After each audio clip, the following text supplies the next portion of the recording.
continua così potrebbe non presentarsi più per settimane. Allora, vediamo. Se vuole andare via, faccia un passo avanti.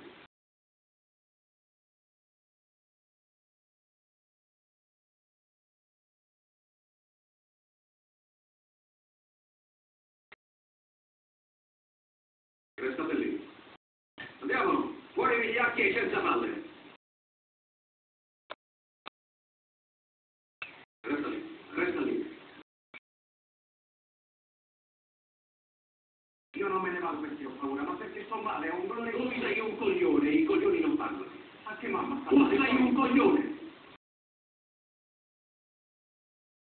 Ora dovete restituire tutto quello che ci appartiene. Ecco di cade sotto. Avete 30 minuti per andarvene.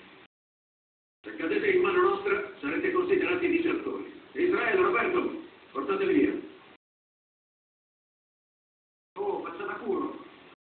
Non vai con loro? Un altro processo. Nessun altro? Che succede? Mi sono cresciute le palle. Noi il nostro qua ce la facciamo.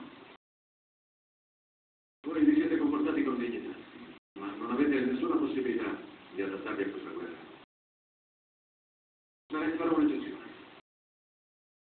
Vi permetterò di prendere le vostre cose. Vi fornirò una guida e darò 10 pesos a ciascuno di voi. Comandante, forse mi deve perdonare in anticipo, perché non le piacerà quello che le dico. Se noi ci siamo uniti a quei guerriglieri, non è per tornare da primiti. Preferiamo, e parlo per tutti e due, morire su queste montagne che tornare giù con la coda fra le gambe. Faremo tutto quello che possiamo, anche a costo della vita. Questo è davvero il colpo.